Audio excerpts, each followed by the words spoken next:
UP में बढ़ते corona के मामलों को देखते हुए यूपी सरकार ने कोरोना महामारी अधिनियम 2020 में 8वां संशोधन किया है। इस नए संशोधन के तहत अब बिना मुंह ढके निकलने पर जुर्माने की राशि तय कर दी गई है। इसमें घर से बाहर बिना मास्क, गमछा, स्कार्फ के निकलने पर 1000 रुपए का प्रावधान किया गया जुर्माने का। दोबारा बिना मास्क के पाए जाते हैं तो 10,000 रुपए का जुर्माना लगेगा। यही नहीं, सार्वजनिक स्थान पर थूकने पर 500 का जुर्माना है। यूपी सरकार ने महामारी अधिनियम में संशोधन कर जुर्माना राशि शामिल की है। इसमें यह भी साफ किया गया है कि सभी मामलों में जुर्माना लगाने की शक्ति संबंधित न्यायालय या कार्यपालक मजिस्ट्रेट या ऐसे पुलिस अधिकारी जो चालान करने वाले पुलिस अधिकारी की श्रेणी से ऊपर का हो, लेकिन निरीक्षक की श्रेणी से नीचे का ना हो।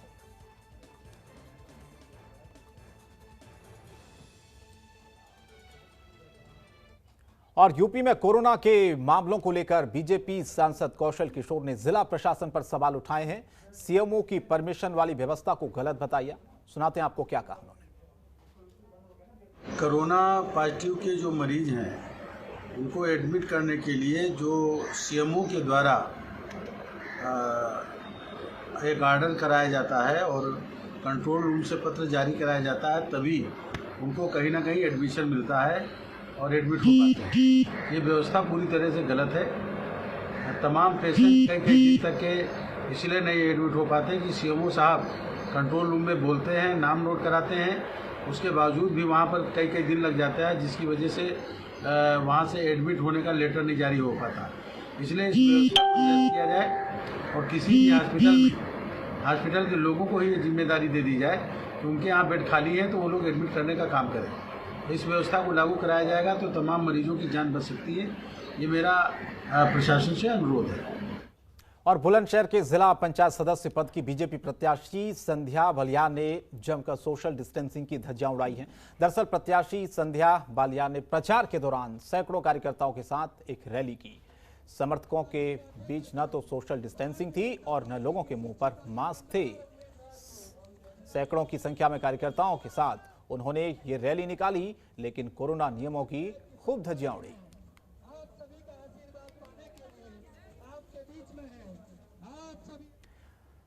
पंचायत चुनाव को लेकर ब्लॉक मुख्यालय पर विकासखंड नवाबगंज के सभी प्रत्याशियों के नामांकन पत्रों की जांच की गई। आपको बता दें, बीते 17 और 18 तारीख को सभी प्रत्याशियों ने नामांकन दाखिल किया था, जिसके बाद अब उन पत्रों की जांच की गई।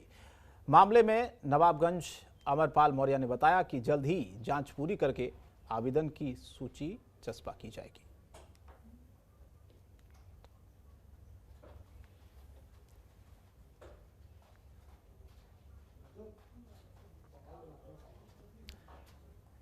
और खबर मऊ से, जहां पर रंगदारी की रकम न देने पर एक निजी अस्पताल परिसर में बदमाशों ने जमकर तोड़फोड़ की है। इसी दौरान नर्सों से बदतमीजी और हाथापाई की गई है। जानकारी मिली है कि घटना कोतवाली थाना क्षेत्र की पुरानी तहसील स्थित आइकॉन अस्पताल में हुई है। सूचना मिलते ही मौके पर पुलिस पहुंची और इस पूरे मामले की जांच शुरू कर दी। अस्पताल के डायरेक्टर डॉक्टर राहुल शुक्ला ने बताया कि 50,000 रुपए की रंगदारी पिछले 4 दिनों से बदमाशों द्वारा मांगी जा रही थी।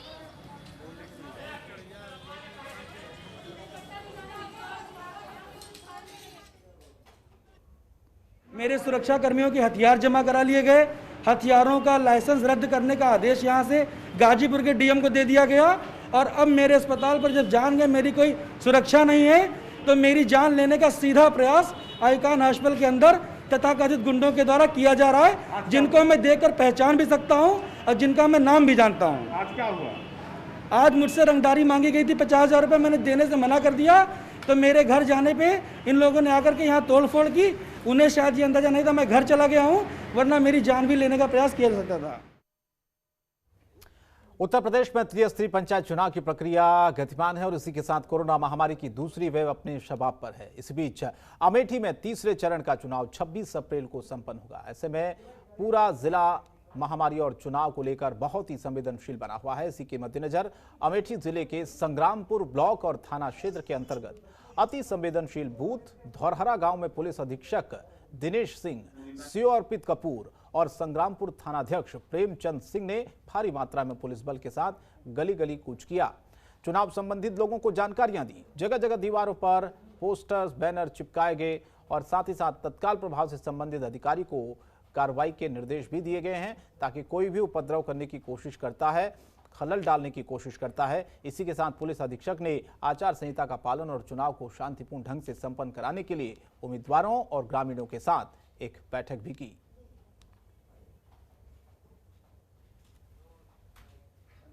सामान्य रूप से जितने भी अति संवेदनशील प्लस के रूप में चिन्हित किए गए हैं वहां पर हम जाते हैं और वहां पर लोगों की बैठक करके लोगों को इस बात के लिए बताते हैं कि किसी भी प्रकार का अगर किसी ने दुस्साहस किया कि वो बाहुबल का प्रयोग करे या धन शक्ति का प्रयोग करे तो उसके विरुद्ध कठोरतम वैधानिक कार्रवाई की जाएगी। और लोगों को आचार संहिता की मर्यादा में रहते हुए चुनाव प्रचार करने के लिए मैंने जागरूक किया और साथ ही साथ गाँव में भ्रमण किया, लोगों से वार्ता की। मेरा उद्देश्य ये है कि गांव में पूरी तरह से निष्पक्षता के साथ, पारदर्शिता के साथ चुनाव हो और प्रत्येक व्यक्ति निर्भीकता के साथ अपने मताधिकार का प्रयोग करे। इसी बात को सुनिश्चित करने के लिए मैं गांव में आया था। और नोएडा पुलिस ने एक अंतर्राज्यीय शातिर चोर गैंग का पर्दाफाश किया है। पुलिस ने गैंग के 4 सदस्यों को गिरफ्तार किया है। साथ ही पुलिस ने आरोपी के पास से 8 मोबाइल फोन और 3 चोरी की बाइक और 2 चाकू भी बरामद कर लिए हैं। आपको बता दें कि गैंग दिल्ली एनसीआर समेत कई राज्यों में चोरी की घटनाओं को अंजाम देते थे। पुलिस ने बताया कि पकड़े गए लोगों को पहले ही दर्जनों मुकदमे दर्ज हैं।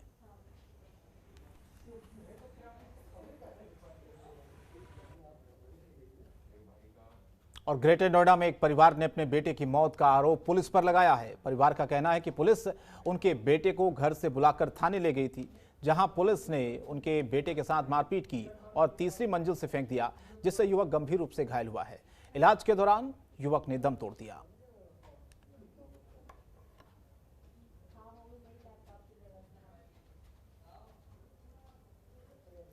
और सुल्तानपुर के चांदा कोतवाली क्षेत्र के बरुआ उत्तरी गांव में फर्जी वोट डालने का आरोप लगाकर वीडियो बनाना प्रधान प्रत्याशी के समर्थकों को महंगा पड़ गया। जी हां, पुलिस द्वारा वीडियो बनाए जाने से रोकने पर पुलिस और प्रधान प्रत्याशी के समर्थकों में विवाद हो गया। मामला इस कदर बढ़ा कि पुलिस ने लाठीचार्ज शुरू कर दिया। इस मारपीट में एक पुलिसकर्मी समेत कई लोगों को चोटें आई हैं। जानकारी लगते ही प्रशासनिक खेमे में हड़कंप मच गया। आनन फानन में भारी मात्रा में पुलिस बल पहुंचा, लेकिन तब तक स्थिति सामान्य हो चुकी थी। जानकारी मिली है कि जिस समय यह घटना हुई उसके बाद भी कई लोग वोट डालने के लिए बाकी थे, लाइन में लगे थे, लेकिन लाठीचार्ज के बाद कई लोग बिना वोट डाले ही वापस चले गए।